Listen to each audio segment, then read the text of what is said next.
에스겔 10장 18절부터 22절까지 말씀입니다. 여호와의 영광이 성전 문지방을 떠나서 그룹들 위에 머무르니 그룹들이 날개를 들고 내 눈앞에 땅에서 올라가는데 그들이 나갈 때에 바퀴도 그 곁에서 함께 하더라.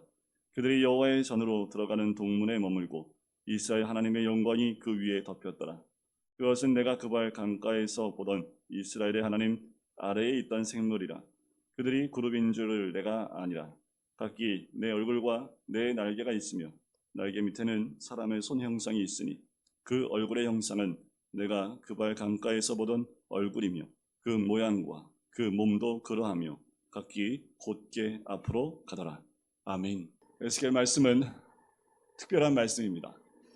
우리가 수요일날 에스겔 말씀을 함께 전체를 보기도 했지요. 거기서도 나누긴 했지만 대선지자 가운데 한 명이었던 이 에스겔은 정말 특이한 선지자입니다. 왜냐하면 보통의 선지자들은 유대 땅 가운데서 부르심을 받습니다. 그리고 활동을 거의 유대 땅 가운데서 활동을 하고 있는 것을 보게 돼요. 그런데 이 에스겔은 유대 땅이 아니라 이방 땅 그리고 적군의 포로로 끌려가서 그 땅에서 하나님의 부르심을 받고 그 땅에서 하나님의 영광을 직접 목도하고 선지자로 부르심을 받는 그 선지자가 됩니다. 원래 이 에스겔은요 제사장이었습니다. 당대의 이 제사장은요 이 아버지가 제사장이면 아들도 제사장이 됩니다. 12지파 가운데 레위 지파는 특별히 그 가운데 아론 지파의 후손은 이 제사장의 직분을 감당할 수 있도록 그 피가 연결이 됐습니다. 이 에스겔도 이제 시간만 되면 때가 되면 성전에서 제사장으로서 섬길 수 있는 자리, 그 영광스러운 자리에 들어갈 수 있습니다. 보통은 이 제사장들은 20살부터 30살까지 대략 10년 동안 견습생으로서 훈련을 받습니다. 그래서 예를 들면 지금 저는 이제 목사가 되기 위해서 지금 한국에 있는 우리 총회에서의 그 과정들을 보면 신대원 3년을 나와야 되고 신학대학교는 대학교이기 때문에 의무사항은 아닙니다.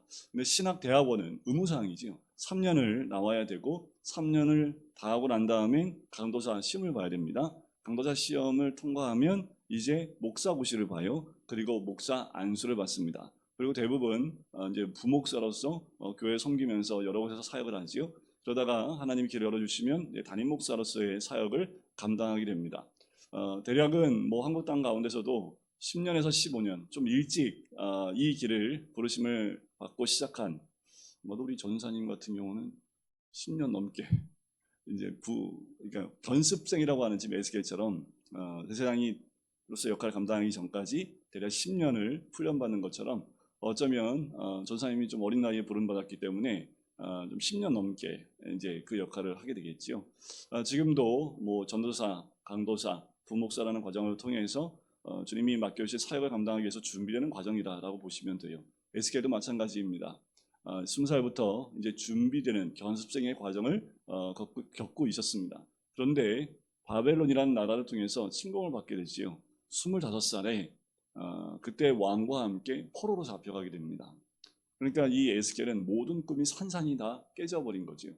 지금 5년 동안 준비가 되어졌고 5년만 더 준비하면 이제 그 영광스러운 성전에 들어가 하나님의 임재가 있는 성전에 들어가서 제사장으로서의 직분을 감당하면서 평생 50살까지 그 일을 감당하게 되어 있습니다. 그러니까 신살까지 한 20년 동안 성전 안에서 하나님의 임재가 있는 그 거룩한 성전 안에서 제사장의 일을 감당하는 그 부푼 꿈이 있었던 사람이 에스겔입니다. 그런데 한순간 전장에 포로로 끌려가게 돼요. 그리고 포로로 끌려가 거기서 가진 노동을 하면서 이제 5년을 보내게 됩니다. 근데 5년 후에 30살 됐을 때 갑자기 하나님이 그발 강가에서 에스겔에게 나타납니다. 그것이 1장의 에스겔의 부름인데 그 광경이 너무나 감당할 수 없는 광경입니다.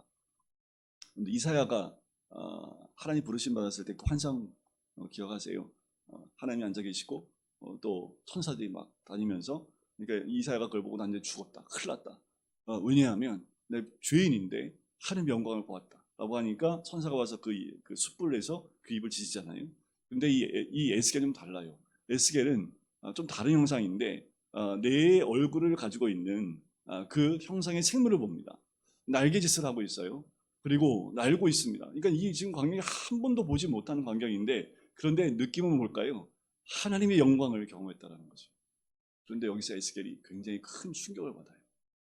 여러분들 이 정도 되면 에스겔이 보면서 얼마나 막 가슴이 뜨겁고 막 포로로 잡혀와서도 하나님이 날 잊지 않으셨구나 막 그럴 텐데, 에스겔은 굉장히 큰 충격을 받습니다.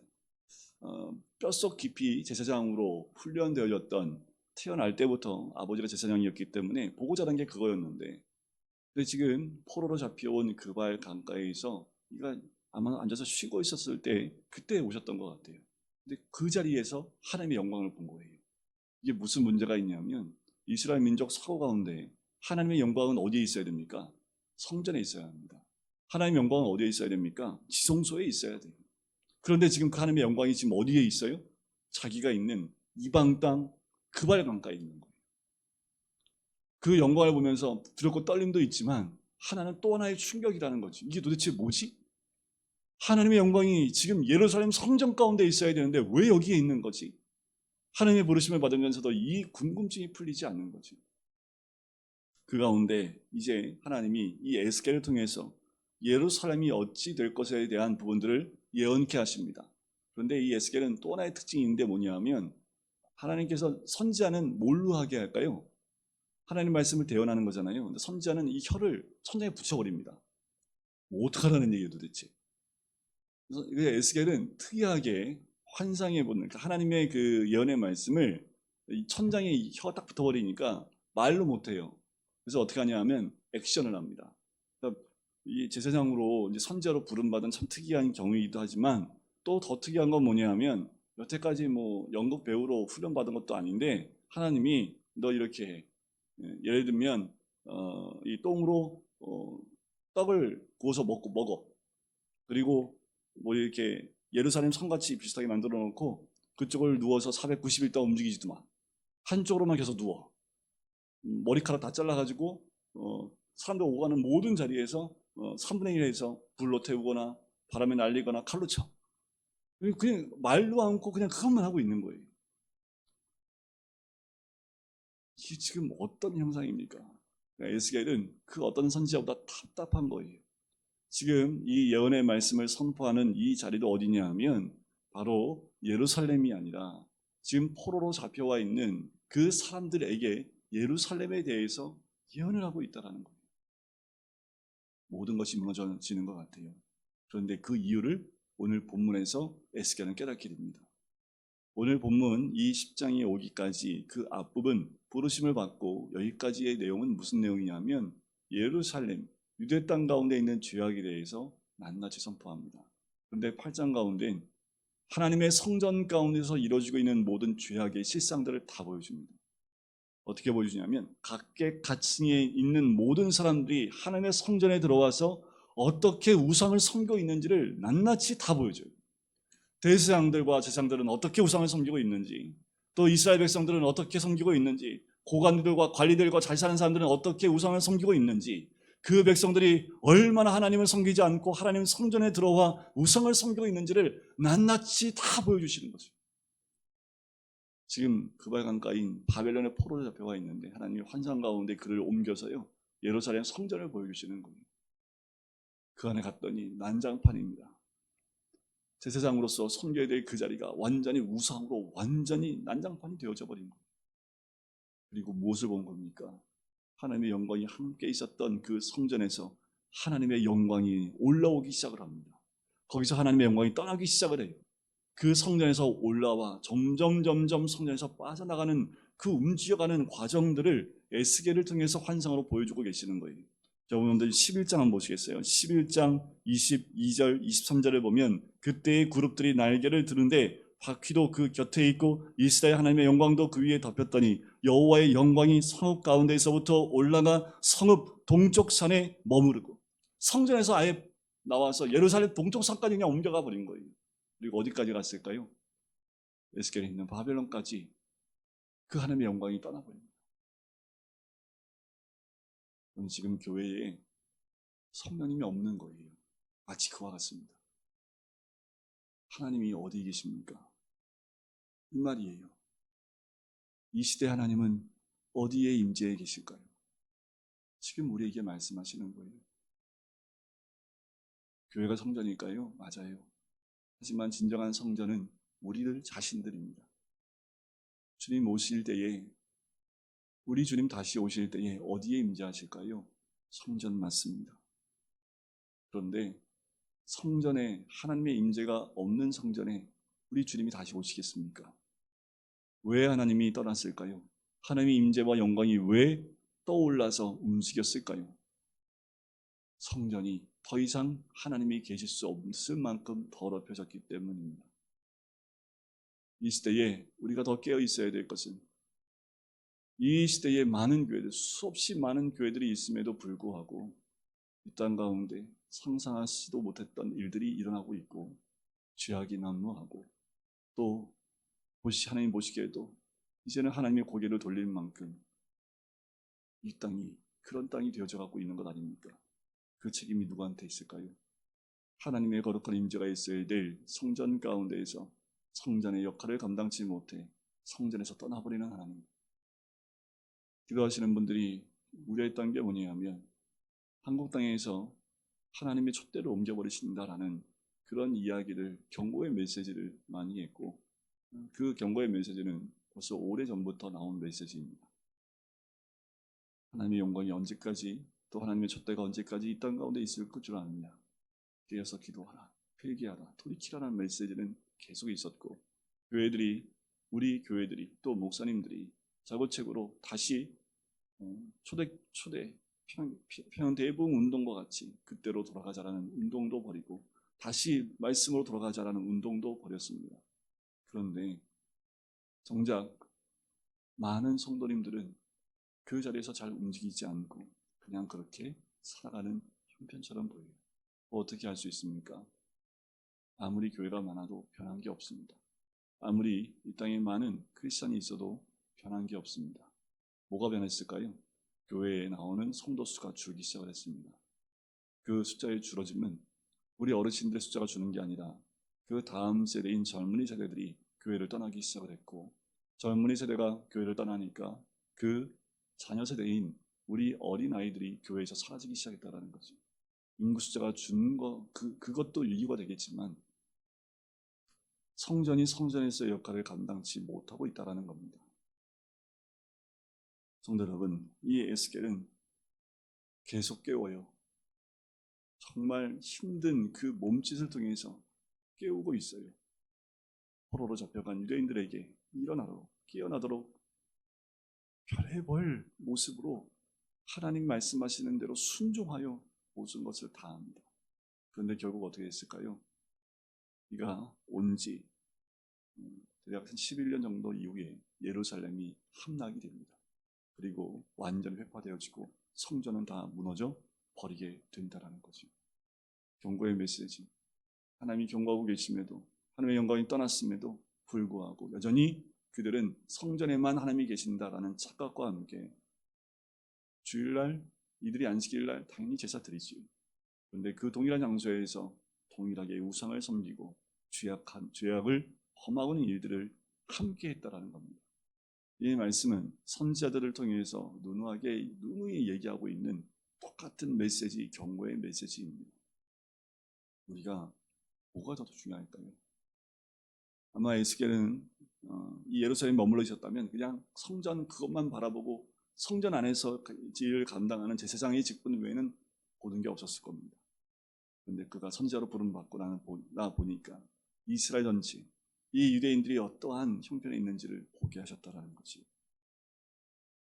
근데 43장을 한번 보실까요? 에스겔 43장 한번 넘어가겠습니다. 근데 우리 하나님 그렇게 예루살렘 성전을 다 무너뜨리고 그냥 계신 분이 아니라는 거예요. 43장 말씀에 보면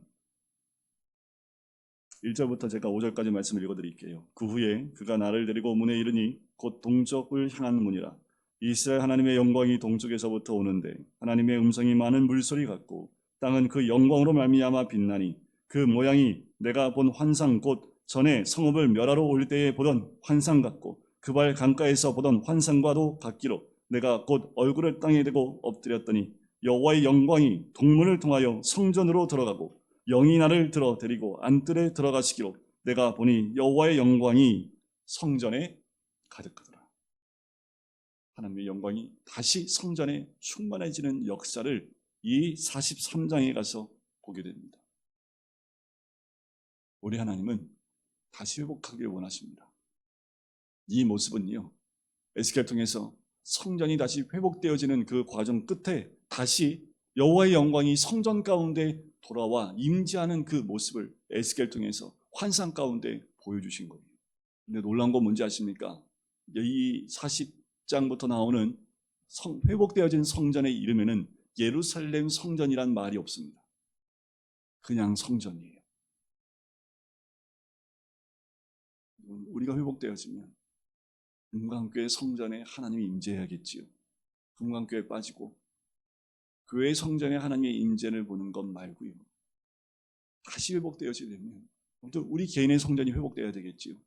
우리 각자의 삶에 우리 개인 한 명 한 명의 성전이 회복되어져 하나님 앞에 서야겠지요. 하나님의 임재가 있고 하나님의 영광이 있는 그 성전으로 회복되어지는 것, 그것이 하나님이 우리에게 원하시는 겁니다. 다시 성전이 성정다워지는 겁니다. 다시 예수 그리스도 믿는 그리스도인들이 그리스도인다워져야 하나님의 영광이 다시 임하고 임재가 있게 되는 거지. 우리가 어디에 있어야 합니까? 우리가 어떻게 회복되어야 합니까? 다시 우리의 삶이 하나님 중심의 삶으로, 세상을 따랐던 모든 것들이 다시 하나님 중심으로 돌아오고, 아직 다시 돌아오지 회복하지 못했던 우리 삶의 구석구석에 있는 모든 것들이 다시 하나님 중심으로 돌아올 때에 하나님의 영광이 우리의 삶 가운데 임재할 줄 믿습니다. 우리는 우리 삶 가운데 임재하실 그 주님을 바라보기 간절히 소원합니다. 그냥 파멸과 떠나서 끝, 그게 아니라 하나님의 소원은 다시 성전이 성전다워져 하나님이 다시 돌아오고 싶으신 거예요. 이 땅에 다시 어떠한 고난이 있어도 흔들리지 않은 하나님의 영광이 함께 있으면 어떤 고난도 이겨낼 수 있습니다. 그런데 아무리 평안하다 할지라도 하나님의 영광이 떠나면 그건 아무것도 아닙니다. 중요한 것은 하나님의 영광이 함께 하느냐죠. 여러분, 우리가 다시 회복하기 원하고, 또 우리 교회가 회복되어질 뿐만 아니라 또 우리 이 땅에 있는 모든 교회들이 이 영광이, 임재가 회복되어질 때 환경과 상황은 다시 하나님이 함께 하시면 회복되어집니다. 중요한 것은 여호와의 영광입니다. 여호와의 임재이십니다. 우리의 모든 삶 가운데 다시 하나님의 영광과 임재가 우리의 모든 삶 가운데 충만하게 임하시길 주의 이름으로 간절히 축원드립니다. 우리가 깨어 다시 한번 주님께 기도할 때 하나님의 임재하심이 우리들 가운데 충만하게 임하게 될 줄 믿습니다. 사랑해 주님 감사합니다. 하나님, 특별 새벽 기도회로 주님께 나와 아버지 하나님 에스겔 말씀을 통하여 깨닫게 해주심을 감사합니다. 깨어있는 자, 말씀 가운데 하나님의 음성을 듣는 자, 그리고 이 마지막 때의 주의 영광 가운데 붙잡혀 있는 자가 되어져 아버지 하나님, 우리 모든 심령이 하나님의 영광의 임재를 경험할 수 있는 우리 모두가 될 수 있도록 축복하시고 인도하여 주시옵소서. 그래서 이 마지막 때에 깨어 주의 뜻 가운데 머무는 하나님의 사람들 될 수 있도록 축복하여 주시옵소서. 감사드리며 예수 그리스도의 이름으로 기도드립니다. 아멘.